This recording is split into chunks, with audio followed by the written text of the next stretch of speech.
And since naka-low carb diet kami ni Ayan, ito yung kakainin namin. Magluluto ako ng creamy broccoli. So una ko nang pinalambot yung stem ni broccoli and then carrots. And once na lumambot na siya, lalagay mo na mismo yung broccoli. Since i-blanch mo lang yan sa hot water, mabilis lang kasi siyang maluto. And then lagyan ko lang siya ng konting salt para medyo may konti siyang lasa. Siyempre, ang pangit kasi kapag overcook yung broccoli talaga.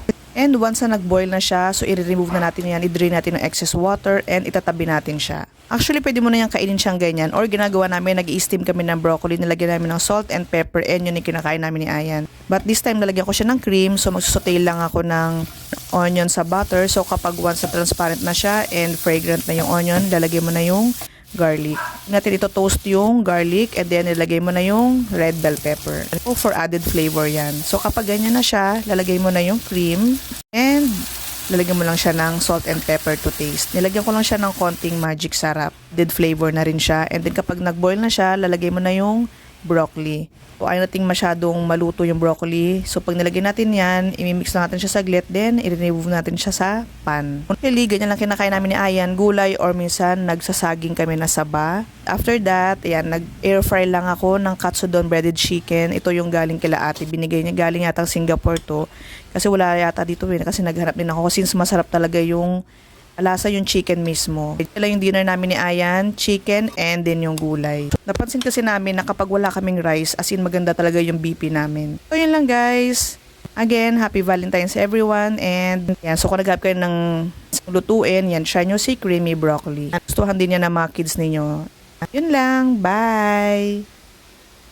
Hi guys, kain tayo. So ito yung niluto ko na creamy broccoli and yung breaded chicken na katsudon. Ayan.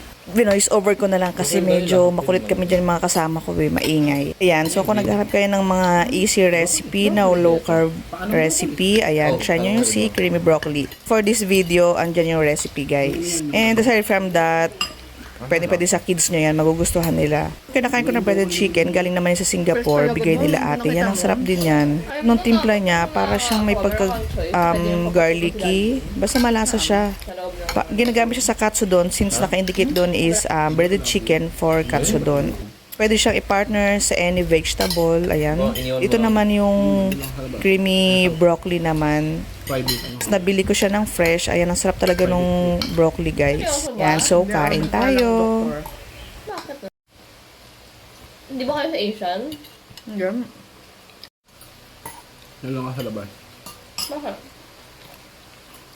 Labas lang sa labas. Ate mo yan. Yeah, funny.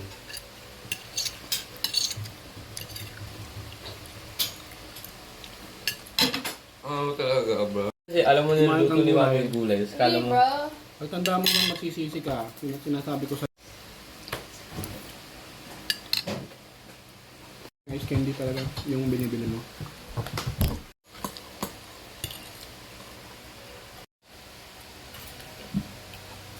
Hmm?